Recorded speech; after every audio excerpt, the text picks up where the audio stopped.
Welcome to BookPods. Today we're diving deep into a really groundbreaking book. Yeah. I mean, this thing could genuinely transform how you handle, well, pretty much every conversation, Yeah. from the boardroom right down to the dinner table. It's Chris Voss's Never Split the Difference. Negotiating as if your life depended on it. Okay, let's unpack this a bit. Imagine, just for a second, a negotiation where the stakes are literally life and death, where Yeah. a compromise, there's not just a bad outcome, it's catastrophic. That's actually the world our author Chris Voss lived in. He was the FBI's former lead international hostage negotiator. We're talking kidnappers, bank robbers, seriously violent people in these incredibly high-stakes situations. That was his day job. And here's where it gets really fascinating, I think. Voss, right? He gets invited to Harvard's negotiation class, like the Harvard negotiation class. Right, where they teach all the standard, cutting-edge techniques. Exactly. And they ask him to do a mock negotiation. Sell something to a student. Student has a set budget. The instructor, she's totally expecting him to, split the difference. That's the standard play. The textbook move. Totally.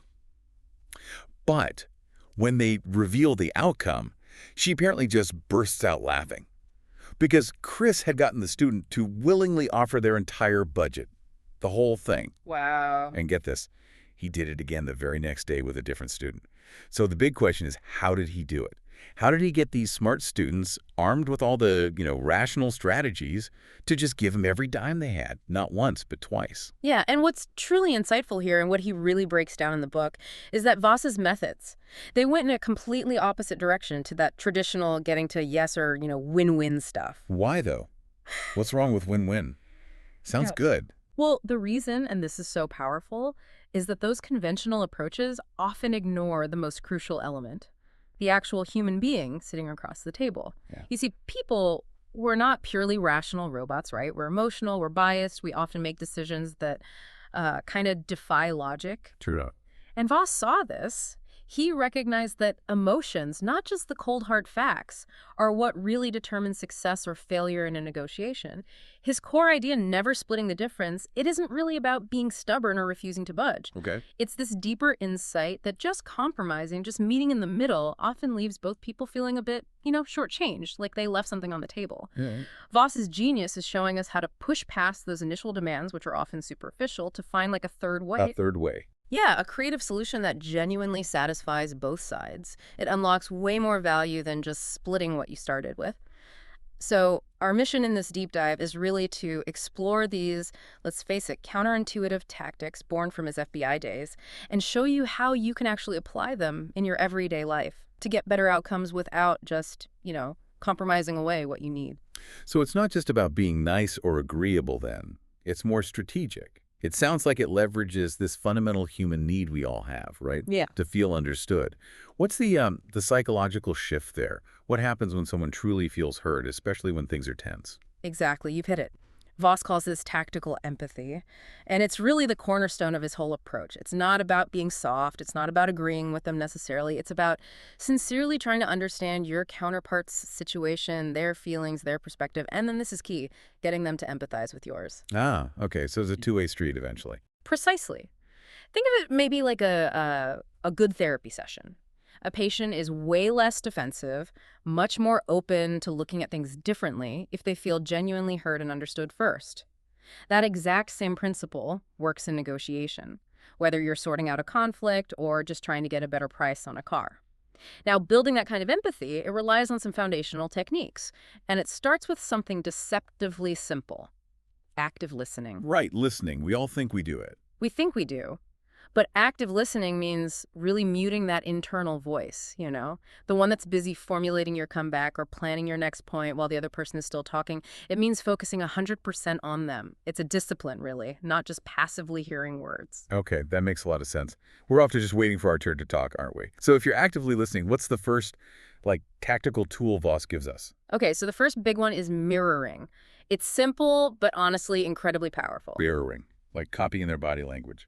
Not necessarily body language, though that's important too. Here, mirroring means repeating the last 3 or 4 critical words your counterpart just said. Okay, hang on. Repeating the last few words.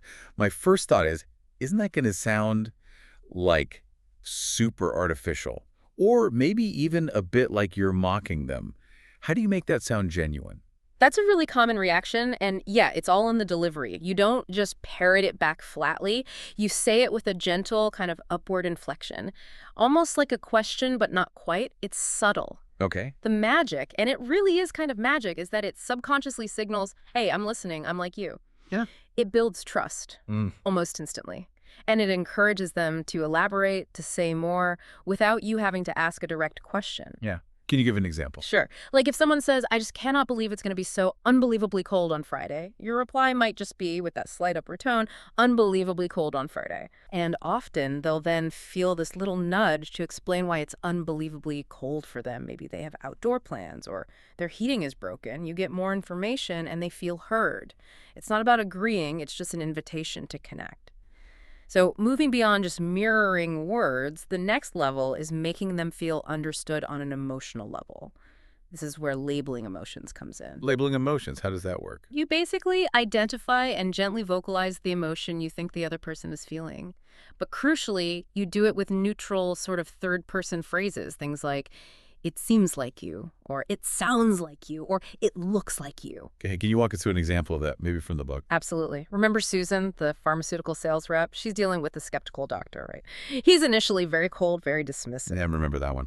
But Susan notices, while she's actively listening, that his whole demeanor changes, his body language, his tone. It warms up when he starts talking about his patients. So she takes a breath and says, using a label, it seems like you really care about the well-being of your patients. And what happened? The doctor just stopped, paused, looked at her almost like he was seeing her for the first time, and said, that's right. Boom. His guard dropped. He was suddenly open to actually listening to what she had to say about her product. Wow, that's right. That's powerful. It is. And the beauty of labeling, Voss points out, is it has this built-in exit strategy if you get the emotion wrong. If you say, it seems like you're angry, and they say, no, I'm not angry, I'm just disappointed, you can just reply, oh, okay, I didn't say it was the case, I just said it seemed like it. No harm done. You haven't accused them, you just offered an observation. Right, and that exit strategy isn't just about saving face, is it? It actually builds credibility. Because when you show you're willing to be wrong, it signals humility. It shows you're genuinely trying to understand their reality, not just impose yours. And that kind of paradoxically makes them more open to hearing your perspective later. Exactly. It demonstrates you're not trying to score points, you're trying to connect. So what's the ultimate goal then? With all these empathy techniques, the active listening, the mirroring, the labeling. Voss is really clear on this. He says a negotiation doesn't truly begin, it hasn't really started, until you hear two magical words from the other side. That's right. That's right. Not you're right, but that's right. Precisely. There's a subtle but huge difference. You're right can sometimes just mean they want you to shut up. But that's right. That means they feel you've genuinely grasped their perspective, their feelings. You've connected on an emotional level. At that moment, Voss says, you've earned permission to start persuading, to start influencing. It's a profound moment. Much deeper than just getting a simple yes. A yes can be superficial, maybe even reluctant. But that's right. That signifies a real meeting of minds, an alignment of understanding. Okay, getting that's right feels like a huge milestone. You built the bridge, the trust. Yeah. But then Voss flips the script again, doesn't he? He says the next step isn't necessarily to push for a yes right away. It's actually to kind of embrace the word no. Wait, what? We're trying to get up to say no. That feels wrong. It goes against everything I've ever learned about sales, or even just asking for something politely. Why is hearing no actually a good thing? And how does it move things forward? It sounds completely backwards, doesn't it? But yeah, you've nailed another core Voss insight. We're so conditioned to fear no, but he argues that hearing no can actually be incredibly beneficial. Seriously. Oh. Well, first, it gives you clarity. It shows you their boundaries, what they're not willing to do. That's valuable information. But more importantly, psychologically, when someone says no, they feel like they've asserted themselves. They feel safer, more in control. And paradoxically, that feeling of control can make them more comfortable and more open to listening or considering other options later. Huh.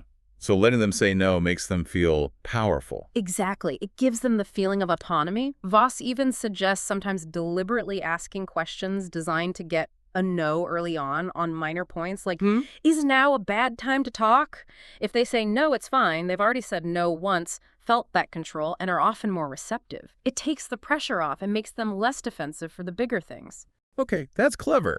So you've made them feel heard, got that. That's right. Maybe even navigated a few no's Mm-hmm. to build that safety. Now, how do you pivot? How do you get them to see your side, to empathize with your situation? Right. This is where calibrated questions come in. These are specific types of open-ended questions, usually starting with how or what. Not why. Generally avoid why. Why can sound accusatory, like you're questioning their judgment. Why did you do that? Puts people on the defensive. But how and what questions? They implicitly ask for help. They redirect the focus onto solving your problem, turning what could be a confrontation into more of a collaborative brainstorming session. Okay, makes sense. And Voss has this ultimate, brilliantly simple, calibrated question. How am I supposed to do that? How am I supposed to do that? Let's use that rent example again. Landlord wants to go from $1,200 to $1,500. Instead of just arguing or saying, no way, you'd use tactical empathy first, then the question. So you might say something like, okay, look, it seems like you feel the apartment's undervalued, and I get that. You want a fair market price. That makes sense. But how am I supposed to pay $1,500 a month when my budget, when I can genuinely afford based on my income, is around $1,200? Exactly. And the key, as you touched on, is the tone. It's not whining. It's not aggressive. It's delivered with this implication of, you're the expert here. You're smart. I value your input. Can you please help me solve my problem? That's good. It shifts the burden, doesn't it? It absolutely does. How am I supposed to do that? Is disarming. It invites collaboration instead of demanding a concession. And if you've done the earlier work, the listening, the empathy, getting the, that's right, your counterpart is now much more likely to actually try and help you solve it. What usually happens then? Typically, one of two things. Either they'll genuinely start thinking and maybe come up with a creative solution you hadn't considered that could work for both of you, or more often, they'll moderate their demand. They'll adjust their position to try and accommodate your stated limitation. It forces them, gently, into your shoes. And if their adjusted offer still isn't enough, say the landlord comes back with $1,400. Then you rinse and repeat, basically. You use tactical empathy again, acknowledge their move, and then hit them with another calibrated question. Maybe, okay, that's really generous of you to come down. I appreciate that. It helps. But I'm still struggling here. How am I supposed to justify paying $1,400 a month to stay here when, honestly, I've looked around and I can rent a very similar place nearby for under $1,200? Bringing in objective standards, too. Exactly. You're politely but firmly countering, always framing it around your problem and asking them for the solution. And Voss says this polite, persistent, problem-solving approach, using these calibrated how questions, is precisely how he got those Harvard students to empty their pockets. He just kept pushing them, gently, to solve his apparent problem. So once you've navigated all that you've understood them, they've understood you, you've used no strategically, then we get to the actual bargaining, right? The numbers. And this is where that title, Never Split the Difference, really comes into play. Precisely. Voss argues pretty strongly that compromising, just meeting in the middle on price, for instance, often satisfies nobody. It can lead to mediocre, even bad deals where value is left on the table. His mantra is clear. No deal is definitely better than a bad deal. That takes guts, though, especially in everyday situations. Some of these tactics, like the really low starting offers he suggests, might feel, I don't know, a bit confrontational, maybe even manipulative. How do you use these powerful tools ethically? How do you avoid just winning at the expense of a relationship? That's a really important point, and Voss actually addresses it. He's adamant the goal isn't manipulation or trickery. It's about uncovering information, creating understanding, and ultimately achieving better outcomes, ideally for both parties. That traditional win-win. Often it just means both sides settled for something suboptimal just to get it done. Right. The path of least resistance. Yeah, never splitting the difference is about finding solutions that genuinely maximize the value for everyone involved, not just slicing the existing pie down the middle. It requires being strategic, sure, but the aim is often more creative, more sustainable solutions than a quick, lazy compromise. Now, for practical price bargaining, he gives us the Ackerman model. It's a pretty structured offer-counteroffer method. Okay, how does that work? You start by figuring out your target price, what you actually want to pay. Then, your first offer is set at 65% of that target. 65%. That sounds really low. It is. That's the point. It anchors the negotiation way down, but it's calculated, not just a random lowball. Then, your subsequent offers increase, but in decreasing increments. The pattern is usually first offer 65%, second offer 85% of target, third offer 95%, and then your final offer is 100% of your target. Okay, 65, 85, 95, 100%. Huh. Why those specific jumps? What's the psychology? The 65% anchors low, but signals you're serious enough to have a number. The crucial part is the decreasing jumps, like a 20% jump initially, then only 10%, then just 5%. This pattern makes the other party feel like they're really, really squeezing you, like each concession is harder fought. So when you finally land on your actual target price, the 100% mark, it feels to them like a hard-won victory, like they've pushed you to your absolute limit. Huh. So it manages their perception of your effort. Exactly. Let's use that car example. Say the list price is $37,000. But your target, what you really want to pay, is $35,000. Using Ackerman, your first offer, 65% of $35K, would be around $22,750. Your second, 85%, around $29,750. And your final offer would be $35,000. You might throw in some non-monetary item at the end, too, to make it seem like you're scraping the barrel. It's discipline, and it makes your final number much more credible. Okay, that's a concrete system. Beyond the numbers, though, what else should we be paying attention to? Well, definitely the unspoken stuff. Voss brings up the famous 738-55 rule. You've probably heard of it. Vaguely, remind me. It basically states that in communication, only about 7% of the message's impact comes from the actual words used. About 38% comes from the tone of voice, and a whopping 55% comes from body language. Wow, 55% from body language. So most of it isn't what you say, but how you look and sound saying it. Pretty much. Now, the percentages themselves are debated, but the core point is solid. You have to pay attention to the nonverbals. Look for incongruence. Does their tone match their words? Does their body language seem relaxed or tense? These signals can be huge tells, indicating discomfort, maybe dishonesty, or areas where there's more going on beneath the surface. So the 738-55 rule. If my partner says, I'm fine, but, their arms are crossed, jaws tight, maybe staring daggers, I should probably ignore the 7% on fine part. You absolutely should. That's classic incongruence right there. But Voss wouldn't say, aha, you're not fine. That's confrontational, right? It shuts them down. Okay, so what do? You use it as a cue for tactical empathy. You label what you're sensing gently. Maybe, okay, you say you're fine, but it sounds like there might be a little hesitation in your voice. Or maybe I'm sensing some frustration. What's going on? Inviting them to share the mismatch? Exactly. This approach, this gentle probing based on nonverbals and empathy, is how you uncover what Voss calls black swans. Black swans, like unexpected things. Totally unexpected. These are the hidden, game-changing pieces of information. The unknown unknowns that you didn't even know you didn't know. They can completely shift the entire dynamic of the negotiation.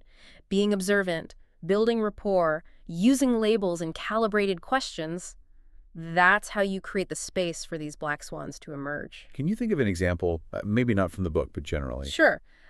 Imagine you're negotiating a salary. You think it's all about the money figure. But maybe, through conversation, you uncover a black swan. The company is about to undergo a huge, stressful merger, and the hiring manager is desperate to lock down reliable people before the chaos hits.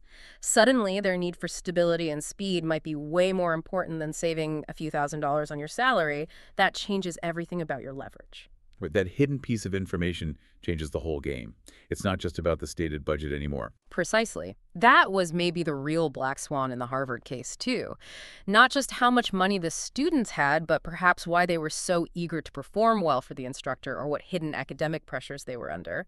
Finding that unknown unknown could have been the real key Voss unlocked. Okay, so ultimately, all these techniques, empathy, questions, watching nonverbals, looking for black swans, they all support this core idea of not just giving in.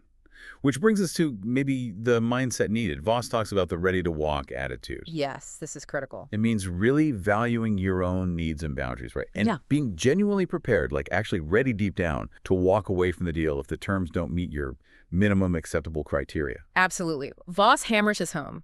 Neediness is toxic to your leverage. If you seem desperate, if you feel desperate, the other party senses it, consciously or subconsciously, and they know they have the upper hand. They can squeeze you. But conversely, if you project quiet confidence, the confidence that comes from knowing you can walk away, that you have other options or are okay with no deal, that projects strength. It often makes the other side more willing to meet your terms because they realize you're serious and won't be pushed around. But let's be real. Having that ready-to-walk attitude can be incredibly hard, especially when the stakes feel really high personally, like needing that job or really wanting that house. How do you cultivate that genuine confidence? What if you feel like you don't really have another great option? I remember trying to negotiate a raise once, and I felt so desperate, I probably just radiated neediness. Is that what Voss means? That's a really crucial point, and yes, that's exactly the kind of neediness Voss is talking about. And he'd say it's not about bluffing or pretending you don't care. That rarely works. It's about doing the hard work before the negotiation. What kind of work? Researching, exploring your alternatives. What is your BT&A, your best alternative to a negotiated agreement? Even if your best alternative isn't amazing, simply knowing what it is, having clarity on it, gives you immense psychological power. That internal confidence comes from a place of truth, from preparation. And that genuine conviction that you could survive without this specific deal, that's what the other side senses. It's about empowering yourself by understanding your true landscape, even if the landscape isn't perfect. That's where real leverage comes from. Okay, that makes sense. It's about internal preparedness, not just external bravado. Exactly. So when you bring it all together, this deep dive into never split the difference really shows us, I think, that negotiation isn't just about logic or arguments. It's fundamentally about mastering emotional intelligence. It's about making the other person feel truly seen, heard, and understood. Using that tactical empathy, embracing the surprising power of no, guiding the conversation with those careful how and what questions. Yeah. When you do that, you can diffuse really tense situations. You can transform conflict into something more like collaboration, and you can gently guide outcomes more towards your advantage. And these techniques, they're not just for, hostage situations or billion-dollar deals. They apply everywhere. Across all aspects of life, big business deals, yes, but also just everyday interactions with Right. colleagues, with your family, your partner, even your kids sometimes. Right. It really reframes negotiation as just human interaction, but done more skillfully. So maybe here's something for you, the listener, to think about as you go about your week. Consider your next conversation. Maybe it's with a colleague, maybe a family member, a client, whoever. Just pause for a second beforehand. What emotions might be bubbling under the surface for them and for you? Is there that's right, you could aim for that moment of real understanding? And keep your eyes peeled. Are there any potential black swans lurking? Those little hidden pieces of information, those unspoken needs or pressures that might be waiting just below the surface, waiting to be discovered, maybe through a well-placed label or a calibrated question. Information that could totally transform that interaction for the better. Be curious, be observant. Try applying even just one of these ideas. See how it shifts things. It might just help you unlock better outcomes for yourself and maybe for the people around you too.